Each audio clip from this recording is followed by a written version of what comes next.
안녕하세요. 닥통 네이버 지식인 상담의 신홍범입니다.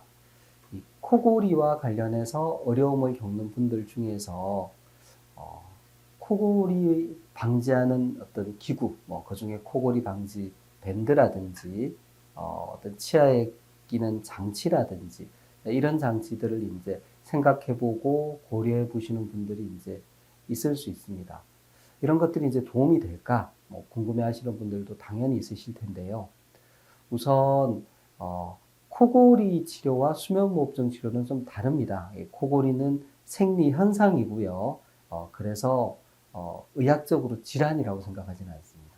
코골이 소음으로 인한 불편은 있고 그 소음을 줄이는 게 중요하겠죠. 한편, 코골이의 수면무호흡증이라고 해서 자다가 숨을 멈추는 수면질환이 이제 동반될 수 있습니다. 이거는 의학적인 질환이고 여기에 대해서는 수술이라든지 구강내장치, 특히 양압기 치료 등등이 있습니다.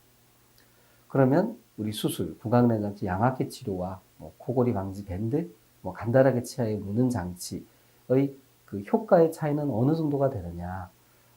사실 이게 비교가 하기 힘든 게요. 수술, 구강내장치, 양압기는 의학적으로 임상 연구가 많이 돼 있습니다.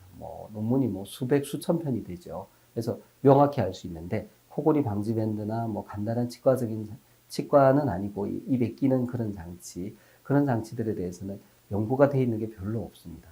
그래서 그것의 효과를 잘 알기 힘든데 한 가지 이제 중요한 거는 그런 치료가 정말 효과가 있다면 이제 병원에서 처방하는 형태로 발전을 했을 것이고 병원에서 이제 그 치료를 주로 사용을 했을 겁니다. 그래서 우리가 코골이 방지 밴드와 같은 그런 경우에는 코골이 소리를 줄이는데 이제 도움이 되는 경우는 있습니다. 근데 그게 수면무호흡증까지 의학적으로 문제가 없는 수준으로 좋게 만들어준다라는 의학적, 그러니까 임상 논문을 뒷받침받는 그런 연구는 현재까지는 이제 없는 것 같다.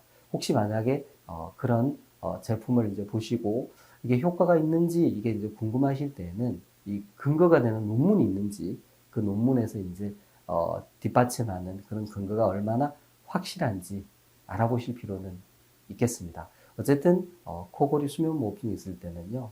표준적인 의료 절차는 수면다운 검사를 통해서 진단을 받고 또 비수술적인 치료로 우리가 양압기 치료 등을 할 수 있습니다. 다 건강보험이 적용이 되니까 비용적으로 부담도 크지 않습니다. 네, 이상입니다.